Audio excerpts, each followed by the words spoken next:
Dārgie būvspeciālisti un būvspeciālistes,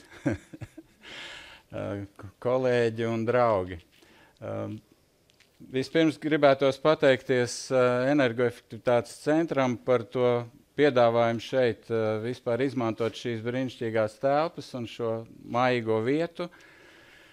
Tad es gribētu teikt, ka jebkurš Ukrainis, redzot ar to, ko mēs te nodarbojamies šodien, viņš teiktu, man tādas problēmas.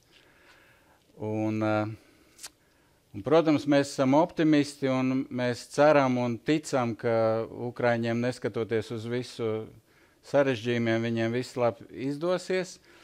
Un arī mēs par sevi ceram, ka mums nebūs kā par traģisku komisku notikumu par šo dienu atcerēties, ja sekos kādi nepatīkamāki notikumi. Tad noteikti mums jāizsaka apbrīns un pateicība Latvijas Arhitektu Savienībai, kur ir uzņēmušies tādu, var teikt, neiespējamo misiju, izveidot visaptverošu tādu standartu par projektēšanu, un, protams, mēs ļoti gaidīsim visi šo rezultātu tādēļ, ka skaidrs, ka jebkurš tāds standarts palīdz un sakārto.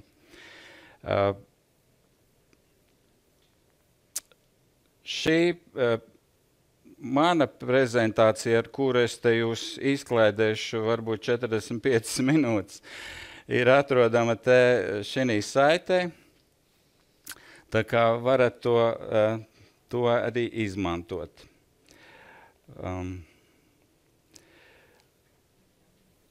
Gribas nedaudz palielīties, un mēs varam būt lepni, ka Latvija ir šo 10 valstu sastāvā, kur man un Andrim Krūmiņam bija tas gods piedalīties, šāda visaptveroša ēku komisionēšanas standarta mēģinājumā izstrādāt tādu standartu. Tādēļ, ka ēkas ir tik ļoti dažādas, viņu inženieru sistēmas ir vēl dažādākas, rezultātā ir pagājuši 5 gadi, un tāda standarta joprojām nav. Ceram, ka jums veiksies labāk un centīsimies palīdzēt, cik spēka.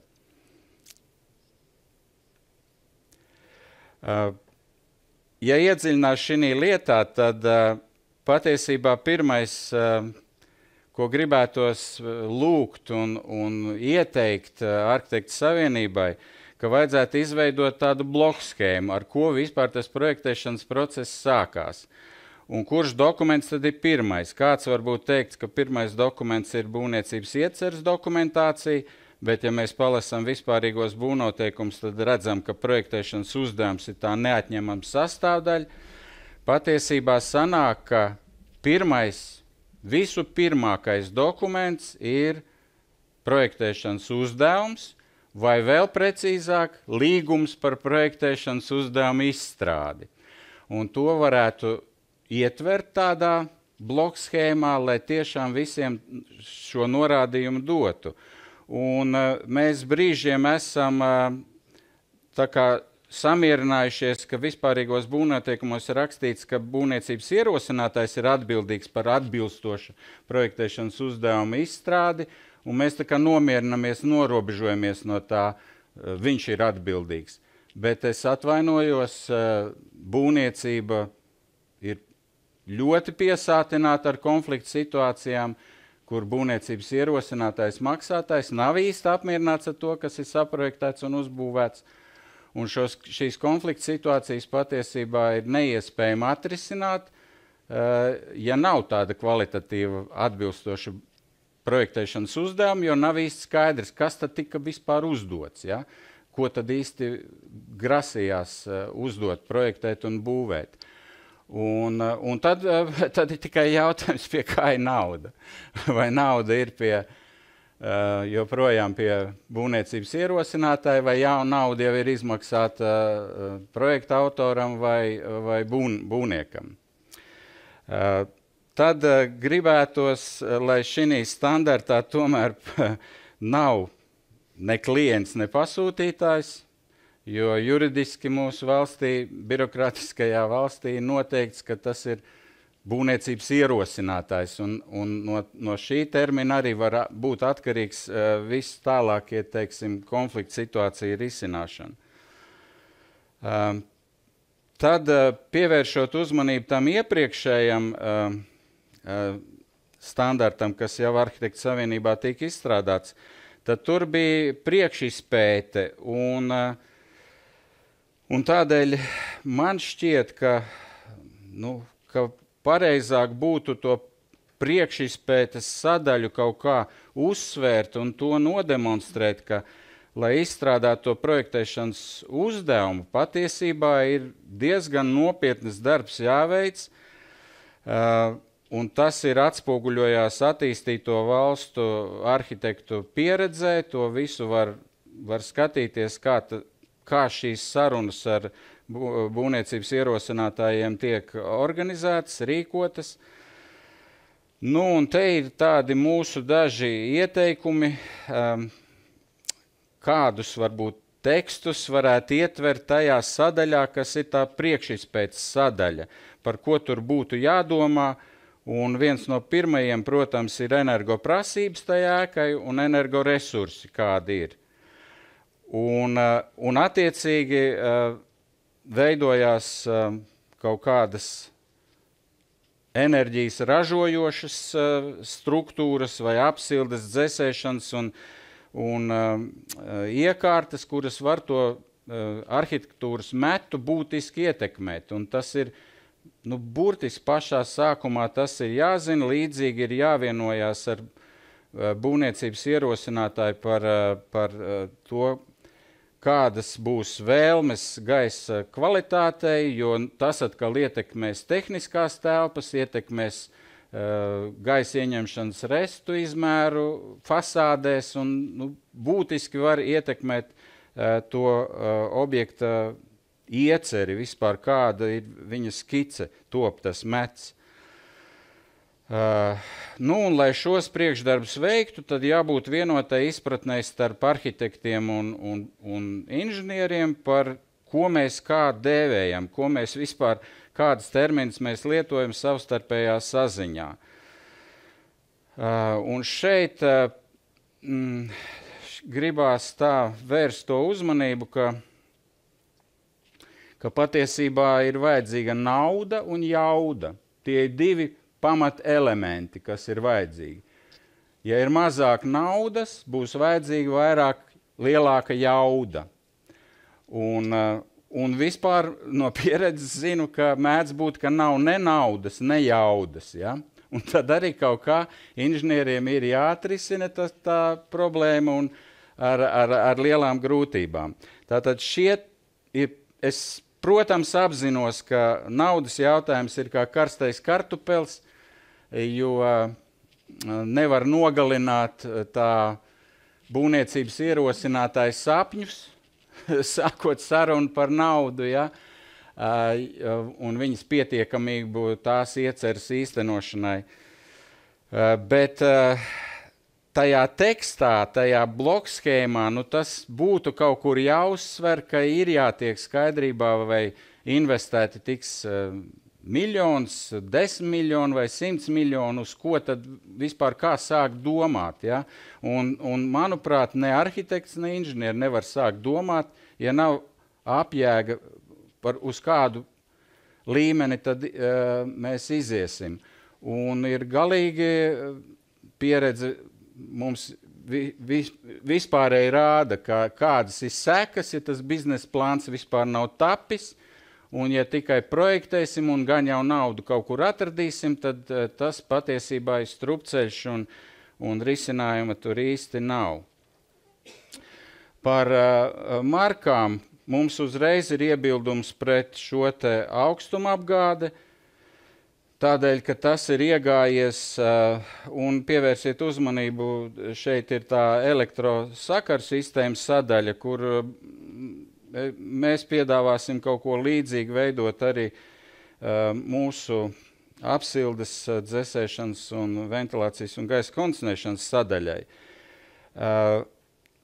Nu, lūk, tātad augstuma apgāde tas ir iegājies no krievu valodas holodas nabžēņī, jo acīm redzot bagātai krievu valodai cooling un refrigeration tulkot kā ohlažģēņi, zamorāžavaņi, nu, viņiem nav bijis pieņemami, līdz ar to viņi ir izveidojuši šādu terminu, bet mums no tā būtu pēc iespējas ātrāk jāatsakās tādēļ, ka tam nav nekāda fizikālā pamata patiesībā.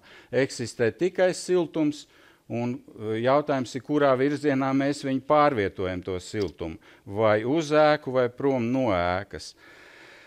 Līdz ar to es te neiešu tam cauri, un, protams, lai to labāk saprastu, vajag atsvaidzināt, kas tad īsti ir temperatūra, kas ir enerģija, kas ir jauda, un nonākam pie tām energoprasībām un energoresursiem.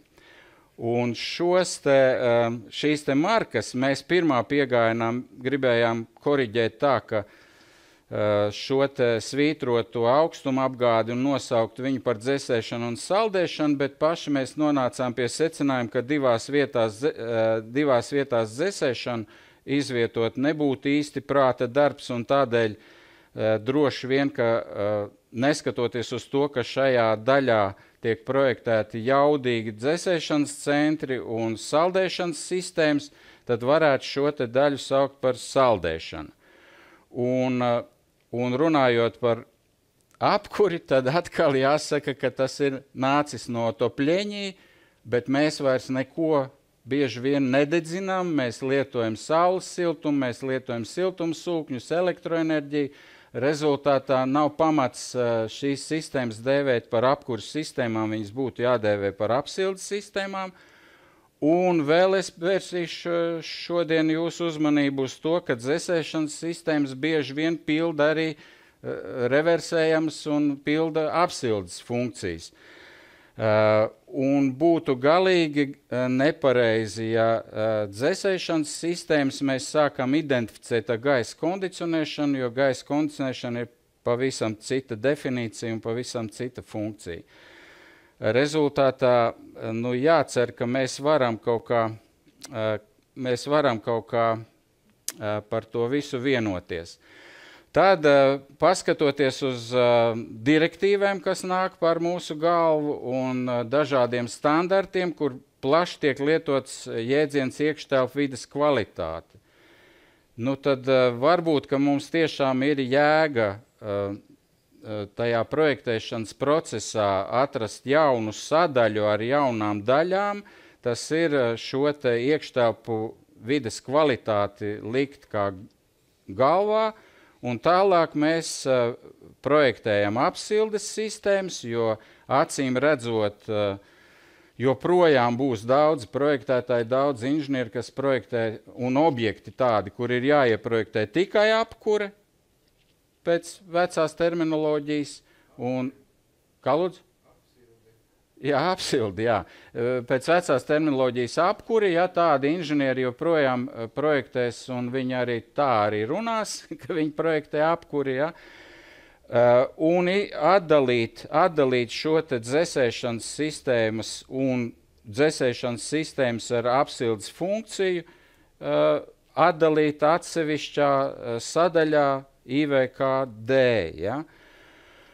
Un tad, protams, ir kārtīgi jāvienojās un jāsaprot, vai mēs vienādi to izprotam, ka ventilācijas sistēmas ir sākot no dabiskās ventilācijas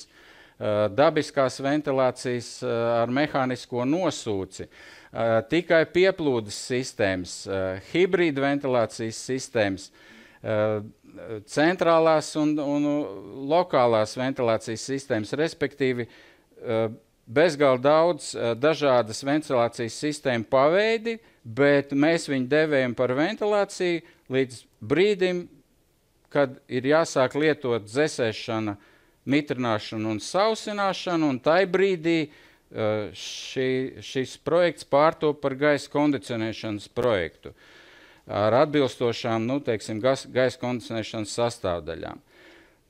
tas ir tāds viens piedāvājums, tad obligāti standartā būtu jābūt atsaucēji uz šo te energoefektivitātes standartu, jo neatkarīgi no tā, vai tā ēka tiek projektēta kaut kādās palienās, vai tā ir kāda interesanta ēka, kāda arhitekta iecer, kādā pilsētvidē, kur ir skaidrs, ka ar atvērtām durvīm un visiem atvērtiem logiem tur nevarēs to situāciju vasarā atrisināt. Vai tā ir mini Manhattana uz Ķīpsalā, vai tas ir mini Las Vegas Zaķu salā. Ja? Jebkurā no šiem gadījumiem mums ir jāanalizē, kādi ir energo pieprasījumi un kādi ir energoresursi. Neesiet pārsteigti, ka šeit ir daži termini un definīcijas ir iekrāsotas dzeltenas, tādēļ, ka darbs turpinās. Mēs tikai tagad esam pie tā pa īstam pieķērušies un ar to sākam rūpīgi strādāt. Un šajā standartā, energoefektivitātes standartā, ir ļoti labi schematiski tādi attēli, kas man liekas uzreiz jau parāda to, ka pašā pirmsākumā, tad, kad tikai rodās arhitekta ideja par to, kāda tā ēka varētu izskatīties, tad jau jāsāk domāt par to, kādas būs dažādas tehniskās palīgas sistēmas, kuras jāiekļauj tajā ēkas veidolā un tajā vai ap šo ēku. Tad katram taču ir skaidrs, ka ir rūpīgi jāizanalizē, kādas būs tās ēkas energoprasības. Ja mums ļoti patīk igauņu pieredze, un droši vien, ka ir jēga skatīties uz igauņu pieredzi, jo viņi pārņem to no Skandināvijas valstīm, tad lūk, te var ļoti labi uzklikšķinot uz šo saiti, var pastīties, kā igauņi pieiet šiem te enerģijas jautājumiem. Un, protams, igauņiem ir tāpat kā mums ir kaut kādas enerģijas patēriņu aprēķina veidlapas, ja? Bet ar ko viņi būtiski atšķirās, tas ir ar to, ka viņi pieļauj dažādu programmatūru, dažādu modelēšanas paņēmienu pielietošanu, lai šos te enerģijas patēriņus aprēķināt. Tad viņiem nav noteikts, kad ir kaut kāda panacēja, kad ir viena aprēķina metode un ne savādāk. Un droši vien, ka ne tikai O3FM ir spējīgi šādus aprēķinus veikt, un šādi aprēķini, protams, ir jāveido burtiski pašos pirmsākumos, lai pārliecinātos, vai mērķi ir sasniedzami ar tiem enerģijas resursiem, kas ir kaut kādā rīcībā tajā konkrētajā ģeogrāfiskajā punktā. Un pie tam šādus aprēķinus veikuši ir O3FM un šeit, protams, ir ļoti interesanti, kāds ir siltumpatēriņš apsildei, kāds ir tur dzēsēšanas patēriņš gada laikā, bet nemazāk svarīgi ir vienoties jau pašos pirmsākumos, vienoties ar būvniecības ierosinātāju, uz kādām maksimālajām jaudām tad iziet, piemēram, šeit janvārī uz kādas būs maksimālās sildjaudas nepieciešams un kādas būs maksimālās dzēsēšanas jaudas nepieciešams. Jo no tā būs atkarīgs atkal šo te dzēsēšanas un apsildes iekārtu izmēri, tehnisko telpu izmēri un tā tālāk. Un kad iespējams ne visu gadu varēs nosegt. Tas ir, ka var gadīties, ka kaut kādas stundas šīs te maksimālās jaudas ir nepietiekamas. Un tad, ja jau skiču stadijā, nevis skiču stadijā, bet priekšizpētes stadijā jau tāda aprēķina tiktu veikti, un tas ir iespējams, to var darīt, tad mēs varētu izvairīties no tādām situācijām, kur būvniecības ierosinātājs ir uzdevis projektēt un būvēt nākotnes ēku, kā bija pateikts, ja? Un tapuši ir divi tādi torņi, ja, kur patiesībā tagad veicot šo te aprēķinu, ir jau vilciens ir aizgājis, ja enerģijas patēriņi ir tādi, kādi viņi ir. Ja? Tā nekāda nākotnes ēka nav sanākusi. Ja? Tad nevajag vairīties standartā pieminēt dabisko ventilāciju, tādēļ, ka dabiskā ventilācija var būt sastāvdaļa hibrīda ventilācijai, kur ir apvienojums starp dabiskās ventilācijas sistēmām un mehāniskās gaisa kondicionēšanas sistēmām, kas pilda savas funkcijas attiecīgos brīžos. Robežšķirtnis starp ventilāciju un gaisa kondicionēšanu es jau novilku, bet vēl viens standarts, kur būtu jēga sarakstā vismaz iekļaut pie topošā standarta, tas ir šis 13779, tādēļ, ka šeit ir brīnišķīga tabula 15, ja, kur mēs varam vienoties ar būvniecības ierosinātāju, vai tad mēs paliekam pie visvienkāršākās ventilācijas sistēmas, vai mēs tomēr virzamies uz full room air conditioning systems, uz pilnu gaisa kondicionēšanu. Attiecīgi veltkot krustiņus, lai nesanāk tā, ka maksāts tiek par vienkāršu ventilāciju, bet iedomājies, kāds ir, ka viņš saņems pilnu gaisa kondicionēšanu. Ja? Tātad ir jābūt kaut kur tiem krustiņiem savilktiem tajā priekšizpētes jau stadijā.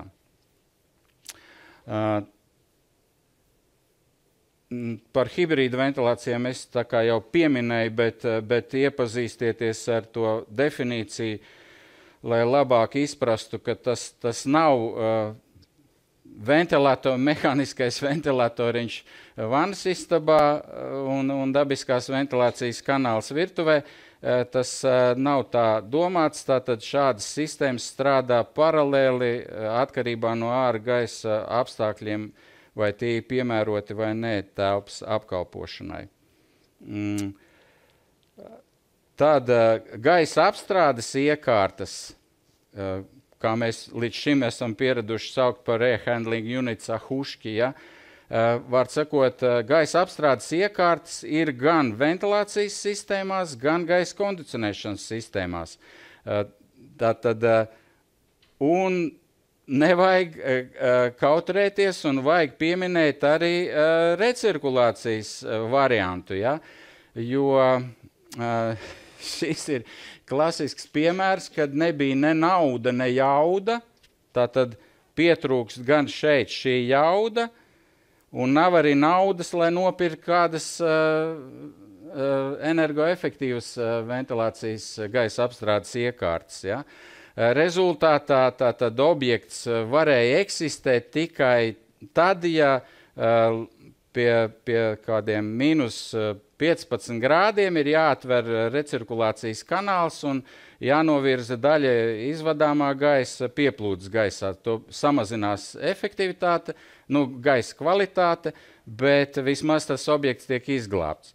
Bet izrādījās, ka kādā stāvā telpas ir izīrētas kādam firmas vadītājiem, kurš smēķē cigārus savā kabinetā, un ir tā temperatūra nokritusies līdz tiem minus 15, un tie viņa dūmi tiek vienmērīgi sadalīti pa visu ēku. Ja? Kāpēc es to pieminu? Tātad nevajag vadīties no tā, ka valstī ir aizliegts publiskās ēkās smēķēt. Tas nenozīmē, ka kādā bankā prezidents nesmēķēs. Ja? Tātad šis jautājums, ja mēs veidojam kaut kādu jautājumu sarakstu, kādi jāuzdod priekšizpētes tajā periodā, ja, tad ir jāuzdod jautājums un juridiski jāpiefiksē, kad ir tiešām pateikts, ka nekur nesmēķēs, jo tas ir kritiski, mazāk kritiski pie rekuperācijas siltuma apgūves sistēmām, bet tas kļūst daudz kritiskāk pie reģeneratīvajiem siltuma apmainītājiem, kurus atkal mēs ikdienā esam nepareizi sākuši nolamāt par rekuperatoriem. Ja? Tātad, un es vēršu jūsu uzmanību, ka eksistē pārslēdzamie rekuperatori, kuri ļauj atteikties no kalorīferu siltuma apgādes sistēmām. Līdz ar to, ja mēs virzamies uz tām gandrīz vai pilnībā nulles enerģijas ēkām, tad tas varētu būt ļoti kritiski svarīgi, ka šeit nav vajadzīga nekāda gaisa sildīšana papildus, jo šie rekuperatori ir ļoti augsti efektīvi. Un gaisa kondicionēšanas sistēmas, protams, gaisa kondicionēšanas sistēmās gaisa apstrādes iekārtas pilda arī dzesēšanas un mitrināšanas un sausināšanas funkcijas. Līdz ar to tas ir līdzīgas tādas pašas gaisa apstrādes iekārtas kā ventilācijas sistēmās. Tikai atkal es gribu vērst jūsu uzmanību, ka eksistē jēdziens netieša adiabātiskā dzesēšana, kur ļauj atteikties no elektroenerģijas patēriņiem lieliem dzesēšanas funkciju pildīšanai. Tātad atkal, ja mēs tiešām virzamies uz tādām maza enerģijas patēriņu vai ar augstu energo sniegumu ēkām, tad to vajadzētu pieminēt tajā jautājuma sarakstā, ko var apspriest ar būvniecības ierosinātāju. Tiešās iztvaikošanas dzesēšanas sistēmas, kuras standartā šobrīd ir nosauktas par gaisa kondicionēšanas sistēmām, tas nav īsti korekti tādēļ, ka patiesībā šīs sistēmas tikai dzesē ēkas. Tātad viņas nepilda gaisa kondicionēšanas funkcijas, kā mēs to esam definējuši. Ja? Līdz ar to šīs būtu dēvējamas par dzesēšanas sistēmām, kuras ir reversējams un var veidot kā apsildes sistēmas. Un līdzīgi ir arī ar ūdens sistēmām, kur mēs beidzot esam atraduši terminu, kā aizvietot čileri, ja? Kas nebūtu korekti, ja mēs turpinātu tā viņu saukt šo iekārtu. Tātad tas ir dzesinātājs. Un fankoilus, no kuriem ar mums vajadzēja kaut kā tikt vaļā, tad par ventilatoru konvektoriem varētu sākt dēvēt. Un arī šīs sistēmas patiesībā ir dzesēšanas sistēmas, kuras var pildīt apsildes funkciju.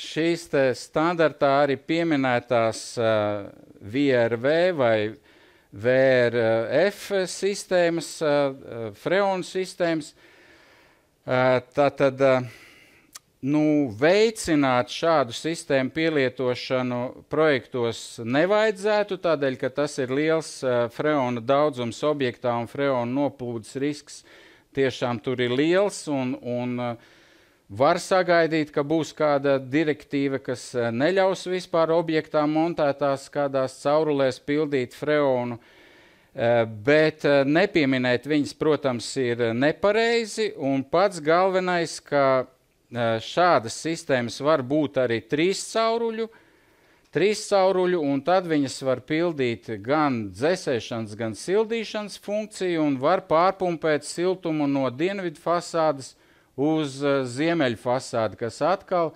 mūsu arhitektu un būvniecības ierosinātāju vēlmē veidot ļoti transparentas un stiklotas ēkas varētu būt ļoti kritiski svarīgi, ja mēs virzamies uz energoefektivitāti.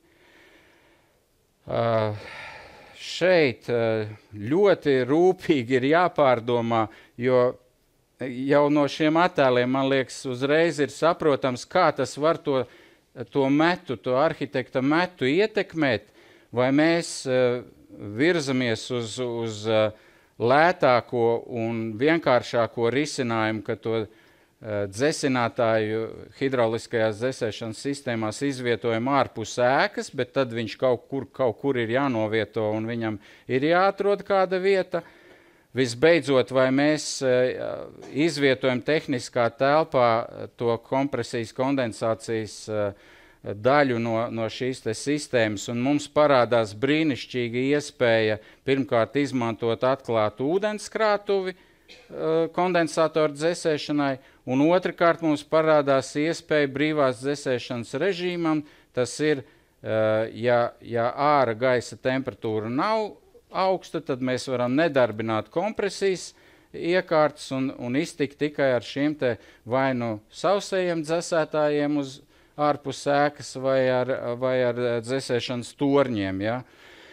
Nu, un visbeidzot var gadīties, ka tas ir vēsturisks objekts un nedrīkst būt nekādi propelleri, ne uz jumta, ne teritorijā, tātad no tiem mēs gribam izvairīties, tad, protams, ir tāda iespēja izvietot arī dzesinātājs tieši ēkā tehniskajās telpās, bet tad atkal ir jāzina, kad ir vajadzīgas lielas gaisa ieņemšanas restes, kur paņemt gaisu un kur izmest to sakarsušo gaisu no ēkas. Un bez tam šādus dzesinātājus var arī veidot adiabātiski dzesējumus, tas ir mazināt elektroenerģijas pielietojumu vai pat izvairīties pilnībā no elektroenerģijas lietošanas dzesēšanas efekta radīšanai.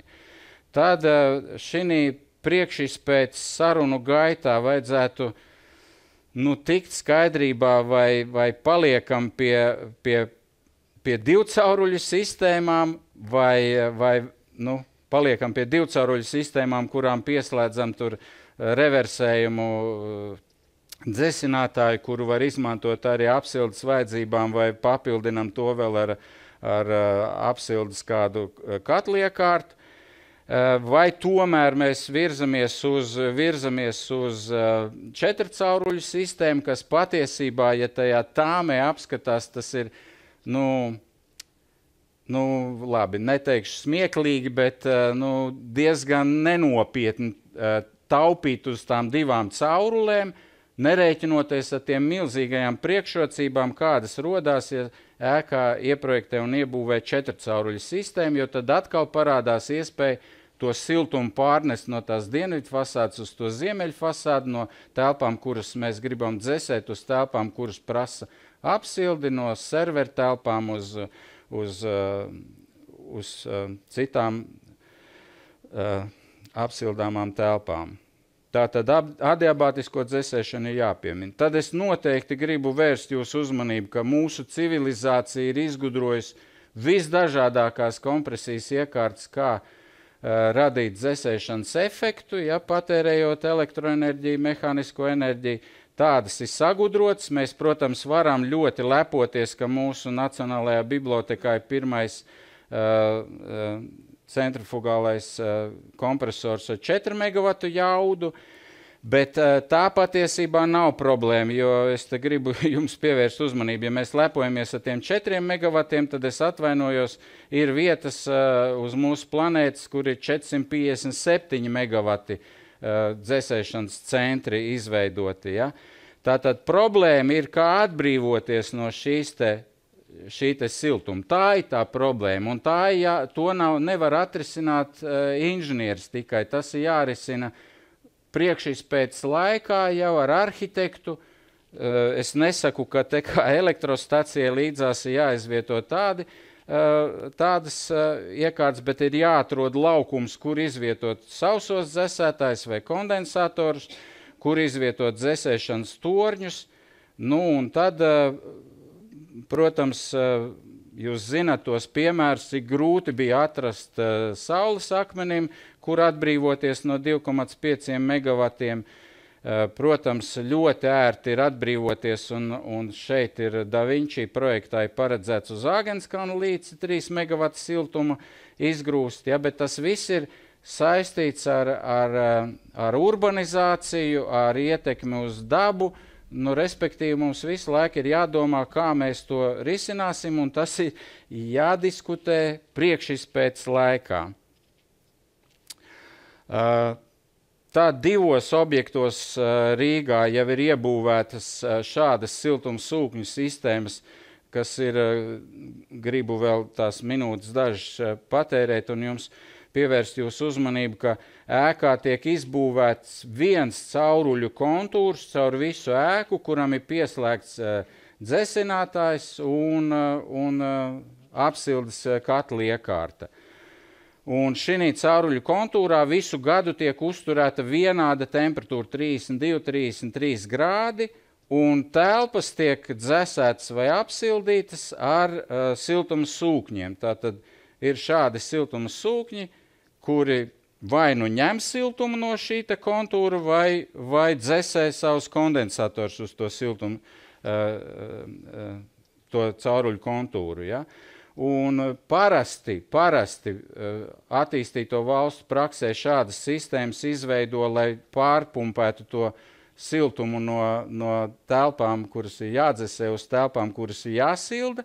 Mūsu šinīs divos objektos tie ir lielveikali, tas ir, lai norēķinātos ar veikalu īrniekiem par patērēto elektroenerģiju, nerēķināt, vai viņi dzesējās vai sildās, lai vienkārši norēķinātos par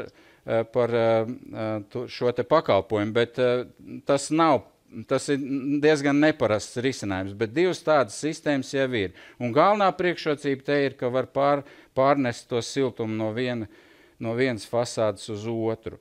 Un visbeidzot, droši vien, ka jums bija neparasti dzirdēt vēlmju līmenis, kad ir jāsaskaņo ar būvniecības ierosinātāju vēlmju līmenis, bet šī nozarē ventilācijā un gaisa kondicionēšanā ir tieši tāds jēdziens – vēlmju līmenis. Tas ir vai tas ir augsts iekštelpu gaisa kvalitāte vēlās sasniegt, vai vidēji, vai mēreni, vai zemu. Ja? Un atkal šī jautājumā var ļoti palīdzēt šis standarts, kuru es jau piesaucu vienreiz. Un šeit es esmu daudzkārt to atkārtojis, un arī pieredze rāda, ka, ja saruna notiek ar kādu draugu, kurš tur mazpilsētā kaut kur Latvijā grib atvērt nelielu krodziņu, ja, tur alu un desiņas tirgot, ja, tad, protams, viņam nav jāpiedāvā augsts iekštelpu gaisa kvalitātes līmenis, jo viņš ar tām desiņām un tiem kāpostiem nevarēs samaksāt par to. Un otrādi, ja ierodās uz sarunām par priekšizpētes periodā, uz sarunām ierodās kāds bankas pārstāvis un viņš ir labi atalgots cilvēks un baidās pārtērēt savu darba devēja naudu, ja, tad viņš saka, man neko daudz, man kaut ko vidēji, kaut ko tādu, ja, tad viņš ir jāpārliecina, ka, protams, tāda ēka vai piemēram, Rīgas pils prezidenta kancelēja ir jāpārliecina, ka tur, protams, ir jābūt augstai iekštelpu gaisa kvalitātei. Un pie tam šos skaitļus atcerēties, es to esmu daudzkārt jau teicis, var ļoti vienkārši. Mūsu LBN ir rakstīts, ka minimālā gaisa apmaiņa ir 15 kubikmetri stundā uz cilvēku, ja? Un rekutē ir mērenais ir 30, un vidējais ir 45 kubikmetri stundā uz cilvēku, un augstais līmenis mēs tādi, nabadzīgāki, tad mēs varētu teikt 60, ja?